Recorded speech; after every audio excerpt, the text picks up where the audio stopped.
Video ini diperuntukkan hanya untuk yang berakal sehat saja. Yang akalnya kurang sehat, di-skip dulu ya. Manusia-manusia termasuk Kanjeng Sunan Kalijogo yang di dalam bertapanya dia banyak menyerap energi air. Di dalam diri manusianya ini akan bisa memecahkan ikatan molekul air.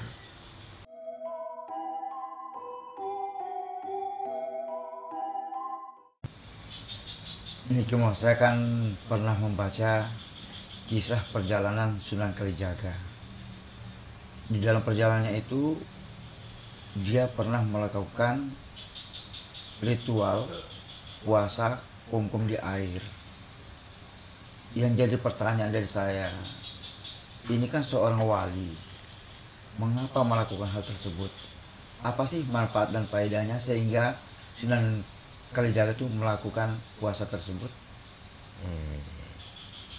Puasa yang di luar ketentuan aturan syariat itu sebetulnya kan, kalau menurut saya secara pribadi, itu kan puasa-puasa atau tirakat-tirakat yang dilakukan karena punya keinginan yang lebih.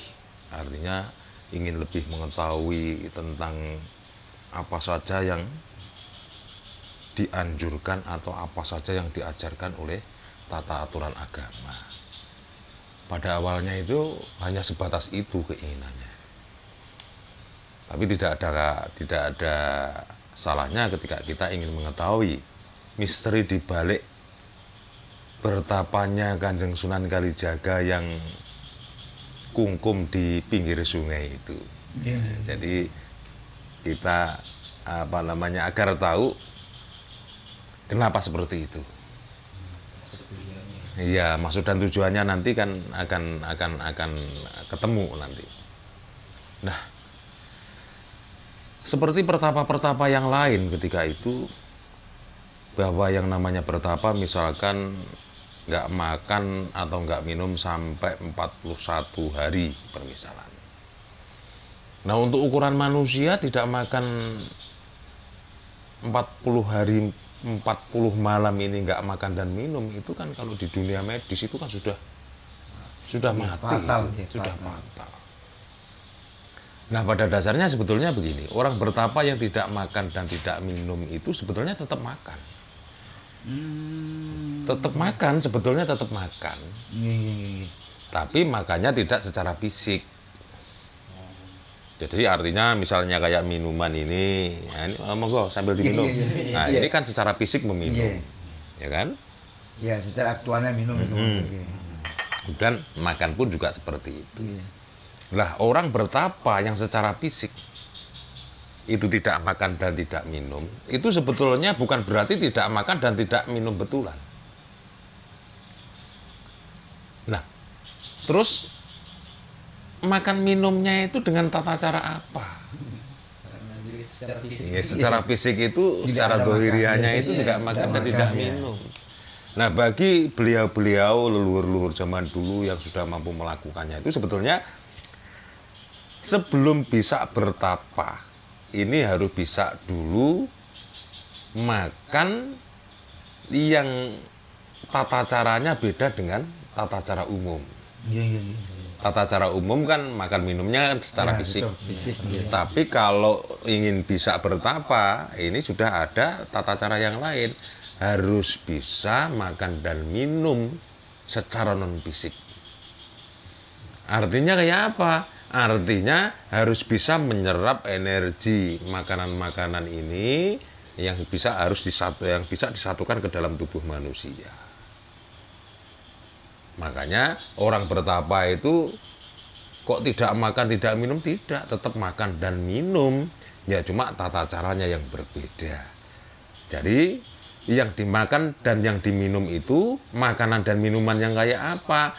Yang dimakan dan yang diminum adalah sari-sarinya makanan dan sari-sarinya minuman. Nah, karena itulah Kanjeng Sunan Kalijaga itu bertapanya di pinggir sungai. Dengan harapan apa? Dengan harapan gampang menyerap sari-sarinya air yang kemudian bisa disatukan di dalam dirinya, yang akan bisa mengandungi kekuatan yang dari energi air itu tadi. Nah, pelan-pelan saja ketika kita memikirkan pelan-pelan biar bisa memahami. Iya. Jadi terus energi apa yang dimiliki ketika Kanjeng Sunan Kalijaga itu bertapa kungkum? Yaitu energi positifnya yang dari air mengalir itu.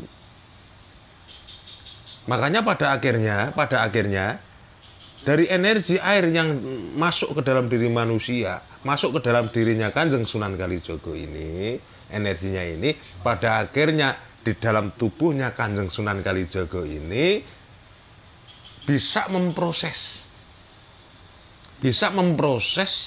pecahnya ikatan air yang ada di dalam diri Kanjeng Sunan Kalijaga. Makanya pada akhirnya tubuh Sunan Kalijaga itu punya beberapa kelebihan-kelebihan. Nah, contohnya begini. Ini beberapa kelebihannya orang yang bertapa yang banyak sekali menyerap energi air. Energi air saja dulu. Soalnya energi alam itu kan bermacam-macam. Ketika kita menepuk air di sungai atau di kamar mandi, arti kan ada tempat airnya kan, ada bak. Ya, coba kita tepuk, kita potong dengan tangan kita aja. Ya, dengan cara kita tepuk tangan. Kemudian ini kan airnya ini kan pasti kan bergolak kan. Nah, setelah bergolak, ini nggak lama nyambung lagi. Makanya salah satu kelebihan Kanjeng Sunan Kalijaga itu ketika terluka dia gampang sembuh. Nah, itu karena pengaruh dari energi air yang ada di dalam diri Kanjeng Sunan Kalijaga dari hasil topo atau bertapa dengan kungkum atau berendam itu tadi. Nah, ini ada lagi, ini yang lebih dahsyat ini. Kanjeng Sunan Kalijaga juga punya ilmu yang namanya seipi angin. Seipi angin itu kalau bahasa sekarang ini teleportasi. Terbang balik. Iya kan? Teleportasi bisa kemana-mana, nggak perlu booking tiket pesawat. Kehebatannya begitu. Nah, kehebatannya seperti itu. Ini nanti akan ketemu kebenaran apa yang sudah tercantum di dalam agama. Ya, ini punya waktu agak longgar toh. Kalau punya ya kita lanjutkan soalnya ini asik ini. Nah, manusia termasuk Kanjeng Sunan Kalijaga yang di dalam bertapanya dia banyak menyerap energi air di dalam diri manusianya ini akan bisa memecahkan ikatan molekul air. Ikatan molekulnya air itu kan H2O. Ya kan? H2O atau air itu. Nah, tubuh yang sudah mempunyai energi yang besar yang dari energi air inilah H2O ini, kalau bahasa kimia kan itu H2O itu hanya ini akan bisa pecah di dalam diri manusia. H dan H kan H2 toh. O oksigen. Jadi H2O ini pecah menjadi unsurnya masing-masing. Lah rasanya kayak apa ketika H2O itu pecah? Rasanya ujung kaki sampai ujung rambut ini kayak ada yang merayap-rayap begitu, rasanya kayak kayak ada yang merayap-rayap, ada kayak yang merinding-merinding, bagaimana itu rasanya antara nyaman dan tidak nyaman kan. Nah, itu proses pecahnya H2O itu hanya terpisah dengan O-nya. Nah, itu kelebihan orang yang bertapanya menyerap energi dari air. Nah, kemudian hanya ini sudah menjadi terpisah sesaat itu. Nah, coba kalau kita baca dari penemuan ilmuwan zaman dulu. Nah, ini ketika kita lepaskan di alam, mungkin pelepasannya dengan cara kita memukul dari celah-celah jari kita ini. H keluar dari celah-celah jari. Nah, kemudian H yang kita lepaskan akan ketemu CHO2. Juga ada H yang di alam. Lah, H yang masih jadi molekul ini akan berikatan memancing untuk H yang ada di CH2 ini, ini menyatu menjadi sebuah ikatan jadi H2. Nah, ini loh pada akhirnya menimbulkan efek yang luar biasa. Jadinya itu bom hidrogen. Itu bila mana misalkan kita lepaskan dengan pukulan, makanya ketika H ini kita lepaskan untuk memukul batu misalkan, ya batunya hancur. Kayak seperti di bom hidrogen. Nah, kalau dilepaskan melalui telapak kaki ini, hanya H berkolaborasi yang ada di bawah kaki ini, ya bisa teleportasi, larinya ringan. Coba. Kelebihannya memang seperti itu.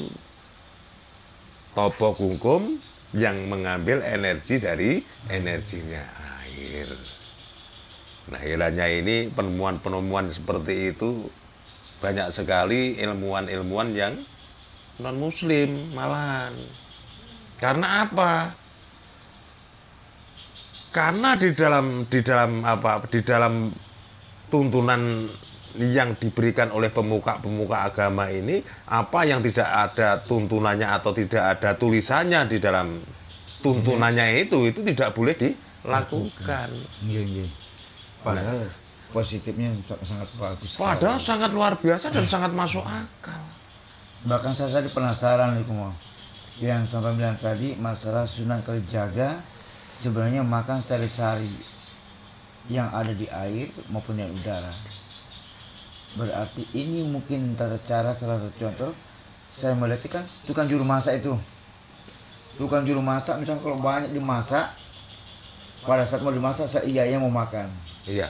Tapi begitu setelah selesai dimasak, belum makan bilang aku sekenyang. Kenyang duluan. Berarti ini mungkin salah satu contoh tata caranya ini. Hanya kita tidak paham. Ada kaitan erat sekali, cuma kan karena tidak paham. Kesehariannya memang seperti itu, jadi tidak terpikirkan. Sari-sarinya sudah sering kita jumpai. Nah, inilah misalkan kayak yang dari topo kungkumnya Sunan Kalijogo. Nah, itu ketika air mengalir ini kan ada panas kan?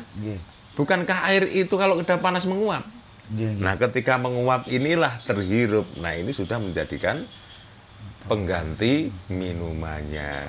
Belum daun-daunan yang di sekitar situ kena panas lagi menguap. Nah, kadang-kadang tercium dari bau daun-daunan itu terhirup jadilah makanan. Oh, jangankan kok begitu, cuma kita ini aja lah yang kurang teliti.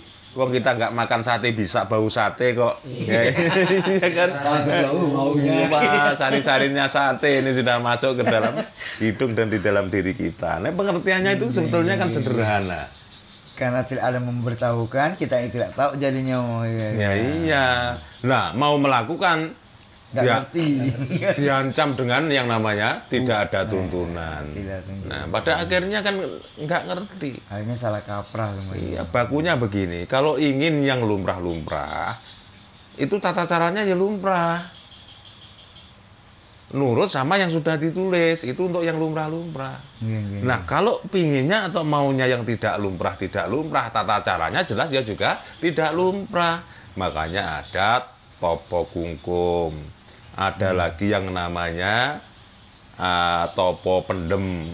Nah, yang di pertemuan yang sudah itu dibincangkan sudah. Nah, ini kok ingat lah, kemudian Rasulullah itu di atas. Bagaimana itu sampai di atas? Positifnya luar biasa, itu langsung dari energi udara. Lebih dahsyat lagi. Makanya untuk urusan-urusan yang mengarah ke urusan manusia dengan Tuhannya, ya luar biasa sekali malahan. Nah, ini sering dijadikan perbincangan, perdebatan. Nah, apakah peristiwa Isra Mi'raj itu Kanjeng Nabi itu ke sana secara fisik? Atau hanya perjalanan ruh saja? Sampai sekarang itu nggak titik temu itu. Ada yang meyakini secara fisik, ada yang meyakini hanya perjalanan ruh. Kalau cara fisik nggak memungkinkan karena jaraknya terlalu jauh. Dulu pabrik pesawat belum dibangun. Iya kan? Iya, iya, iya, iya. Nah, terus cuma biar orang ini manusia ketika itu biar percaya naik kuda terbang gitu aja ya. Itu kan cuma menggampangkan ini. Kiasan saja. Jadi pada dasarnya sebetulnya seperti yang saya ceritakan tadi. Karena juga tidak minum juga di tempat yang tinggi. Nah, akhirnya apa? Tubuh Rasulullah itu juga bisa memproduksi artinya unsur air yang ada di dalam diri manusianya ini akan pecah. Nah, kemudian bisa dilepaskan ke alam, membuatlah sebuah ikatan molekul. Maha dahsyatnya kekuatan terjadinya reaksi kimia itu memungkinkan manusianya dalam beberapa saat itu bisa berjalan jauh, bisa teleportasi. Kalau saya secara pribadi meyakini Kanjeng Nabi itu pas proses Isra Mi'raj itu secara fisik karena mempunyai kelebihan itu. Karena mempunyai kelebihan dari hasil bertapanya di Gua Hiro. Kan jadi masuk akal. Wah, ini kalau mau membuktikan ayo kok. Loh iya. Ya contohnya ini contoh lah. Jangankan kok manusia yang punya tingkat kesempurnaan yang lebih daripada hewan. Ayo kita amati yang namanya ulat bulu itu loh. Iya, iya, iya. Ya kan ulat bulu. Yang awalnya itu sangat dibenci orang. Tapi ulat bulu sakit hatinya, apa sih salahku kok banyak orang yang benci sama saya. Nah, kadang malah dibunuh kan. Kemudian bertapa kurang lebih 10 hari atau 11 hari itu. Jadi ntrung, jadi kepompong. Setelah itu dia bisa meringankan tubuhnya, dapat sayap. Nah, itu kan sebetulnya kita melihat kejadian alam seperti itu loh. Ini seharusnya kan kita paham. Tuhan itu memberikan ilmu manusia tidak hanya berupa kitab atau tidak berupa tulisan-tulisan atau contoh-contoh yang dulu sudah ada. Dari setiap hari yang kita lihat, yang kita dengar ini saja lumba sudah mengandungi ilmu. Nah, nek menungso atau manusia itu kepengen bisa terbang, ya itu coba dilihat itu. Kupu itu, apa ulat terus jadi kupu itu. Sehingga ringan tubuhnya, tata caranya seperti itu. Lah nek kalau cuma puasa-puasa biasa ya mana bisa, ya kan nggak bisa. Harus puasanya harus juga luar biasa juga. Karena diterima tadi tapaannya gitu. Iya. Bisa berubah. Nah, makanya untuk urusan yang ada perjalanan Rasul itu, Isra Mi'raj itu, dalam keyakinan saya 99,99% saya meyakini itu adalah secara fisik. Secara fisik itu teleportasi itu soalnya. Wong zaman sekarang ini kalau ingin bisa teleportasi itu loh juga masih bisa. Ya cuma bedanya karena di zaman dulu itu kekentalan atau konsentrasi energi alam masih pekat, itu nggak begitu butuh waktu yang lama. Nah, kalau sekarang ini mungkin kalau mau bertapa ini ada agak sedikit lama karena konsentrasi energi alam ini sudah mulai menipis. Tapi tetap bisa. Tuh. Terus para waliullah dulu mempunyai kelebihan masing-masing karena dia puasanya ada tata cara masing-masing. Punya tata cara masing-masing. Yang tidak ada dicantumkan di dalam tataran yang secara syariat. Nah, makanya ya mohon maaf yang dari syariat ya jangan sampai gampang membid'ahkan. Jangan sampai mengharamkan orang-orang yang punya tarekat-tarekat karena urusan tarekat ini ingin mengetahui lebih tentang Tuhannya, mencari jalan bagaimana bisa nambah keimanan dan keyakinannya tentang agama yang dianutnya. Jadi nggak ada kesalahan di sana. Oh, berarti tarekat itu berarti tata cara ya? Tata cara terbaik untuk menuju yang benar, untuk menuju hakikat soalnya. Iya, betul hakikat. Lah, makanya kan ada istilah tirakat. Tirakat itu kan dari tarekat. Tata cara. Jadi tata cara menuju jalan Tuhan. Nah, itu tarekat. Nah, karena orang Jawa dulu ki lati-latiwul ya kan. Susah bunyi sebetulnya dari torekot atau torekoh bergeser lagi jadi tarekat. Itu Jawa Barat nih, daerah Jawa Barat sana kan. Nah, itu bilangnya tarekat. Nah, ke timur sampai Jawa Tengah Jawa Timur jadinya tirakat. Hanya beda bahasa tapi sebenarnya maknanya sama. Sama ya. Ya dulu ada bismillah ya kan. Bismillah. Nah, kemudian karena orang Jawa itu latiwul dulu, bukan sekarang ya dulu nggak bisa bismillah jadinya semeleh. Ya kan semeleh, semeleh itu. Ini, Pak. Itulah. Nah, terus ada lagi nih tak tambahin masalah ada beberapa jenis lagi tentang tirakatan itu tadi. Ya, tirakat yang di puncak gunung, ya yang lebih jauh dari inti bumi yang jelas ingin mendapatkan energi alam yang positif ini lebih. Kemudian ada lagi yang namanya puasa ngalong, ngelowo, ngalong atau ngelowo. Itu bagaimana ngelowo atau ngalong itu? Ngelowo ngalong itu kan yang dimakan buah-buahan. Nah, yang dimakan buah-buahan nanti kalaupun tidur kepalanya ditaruh di bawah, jadi gantung ya kayak lowo kalau tidur itu loh. Nah, sebetulnya kalau ngelowo itu kurang tepat sih ngalong. Ngalong ya. Karena yang dimakan kan buah-buahan. Yang dimakan buah-buahan, terus tidurnya kepalanya di bawah. Nah, itu malah dalam rangka mencari positif yang luar biasa. Ya, ini tandingannya yang topo mendem ini sebetulnya. Ya, ini tandingan topo pendem. Topo pendem yang sudah memang yang topo pendem yang tingkat tinggi. Ya, negatifnya dia bisa menyerap negatif yang luar biasa. Nah, kemudian yang ngalong ini mencari positif juga yang luar biasa juga.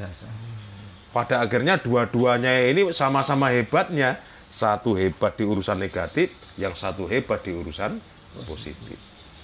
Makanya yang dari topo mendem itu saja, misalkan energi yang didapatkannya itu sudah mampu merubah benda menjadi energi, maka dia bisa jadi orang yang sangat berbahaya. Bisa menghilang aja. Iya, bisa menghilang. Contohnya kayak misalkan ini besi segini ini ya. Nah, kalau sudah dipegang tangan kiri begini, dialiri energinya, ini sudah nggak berubah benda. Jadi akhirnya apa? Jadi ini akhirnya energi, dia menyala. Lah kalau sudah menyala ini lah, akhirnya kan ada yang namanya ilmu santet. Ilmu-ilmu hitam itu kan gara-gara terlalu banyak negatifnya itu tuh. Kalau sudah jadi energi ini, nah akhirnya dipancarkan kemana? Nah, setelah masuk ke sasaran ini, nah ini perlahan tapi pasti akan berubah menjadi benda lagi. Matilah sasaran. Menjadi padat kembali. Nah, itu prosesnya orang yang punya negatif tinggi. Masih banyak yang bisa seperti itu di daerah-daerah di pedalaman masih banyak yang punya ilmu kayak begitu. Itu ilmu santet yang asli. Meskipun ada ilmu santet yang lain, misalkan ilmu santet yang menggunakan media, artinya media apa? Media arwah-arwah gentayangan, media makhluk-makhluk astral yang bisa disuruh. Nah, itu kan bukan ilmu santet asli. Kalau yang asli itu dari penyerapan energi negatif yang tinggi sekali, sehingga misal paku aja dipegang akan jadi energi pancarkan ke sasaran. Nah, beda yang positif, ya ini yang tadi yang termasuk yang ngalong tadi. Kepalanya taruh di bawah, itu positifnya luar biasa, juga mampu merubah benda menjadi energi.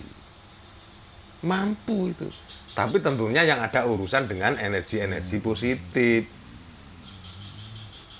Kalau suruh merubah energinya besi kan negatif ini kan. Nah, makanya dia nggak bisa. Tidak bisa, urusannya yang satu frekuensi atau satu nuansa kepositifan. Begitu juga dengan yang energi negatifnya tinggi, merubah paku menjadi energi bisa.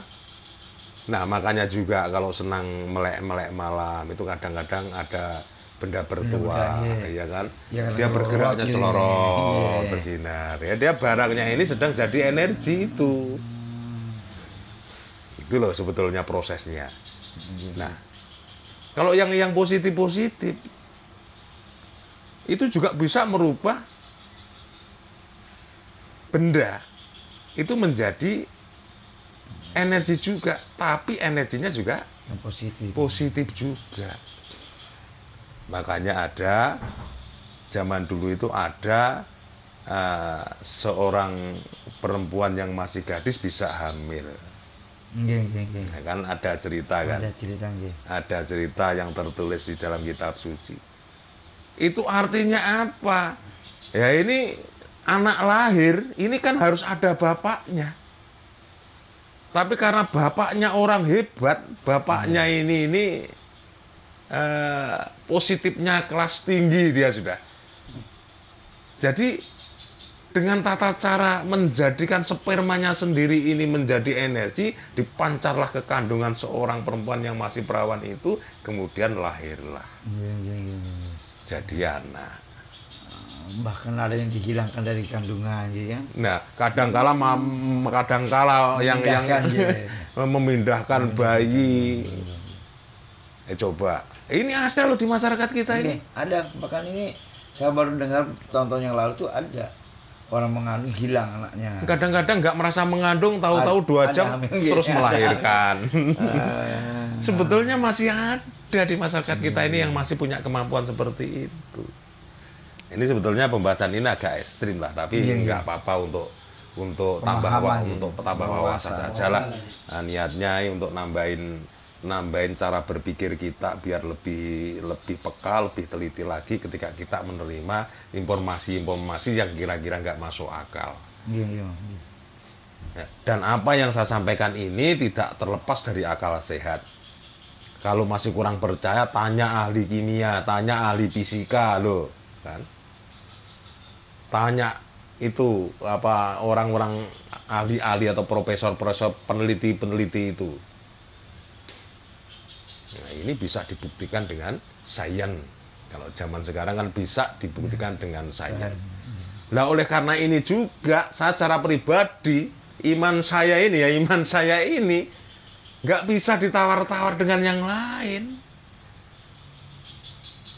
Karena saya secara pribadi ini ya meskipun tidak banyak, sedikit, masih baru sedikit, membuktikannya sendiri. Ya, bedanya kan seperti itu. Iya. Meskipun tidak banyak, hanya sedikit saja. Kebenaran yang termaktub di dalam kitab suci, khususnya kitab suci Al-Quran, saya sudah mulai membuktikannya sendiri. Makanya jangan sampai termasuk golongan-golongan yang termasuk dalam golongan kaum konon. Nah, ini yang kurang bagus. Masih konon saja sudah pada diyakini. Ya meskipun itu tertulis dengan bagus dan dengan rapi, harus ditelaah dulu, harus dipikir dulu biar tahu yang sebenar-benarnya itu kayak apa. Jadi nggak gampang kayak kerbau dicucuk hidung, ayo demo, wah, bela ini, bela itu, ya kan? Itu semua omong kosong semua. Artinya sebetulnya hanya untuk kepentingannya pribadi dan golongannya. Nah, ini dulu saja, ini terlalu banyak. Ini puasa ini, soal puasa masih ada yang lain. Detail-detailnya apa namanya itu masih banyak sekali tentang puasa ini. Jadi sehingga kalau sudah tahu ya meskipun tidak banyak tapi sudah mendekati beberapa tata cara tirakatnya orang-orang dulu, ya orang sekarang pun sebetulnya masih ada. Cuma mereka tersembunyi atau masih menyisihkan diri lah. Nah, ini harus tahu dan bisa dijadikan acuan, tambah wawasan dan segala macamnya. Nah, ini saya menyampaikan ini tidak ada tujuan yang tidak baik. Insya Allah tujuan saya baik. Sinau bareng, ngaji bareng, biar tambah wawasan yang lebih banyak lagi. Amin.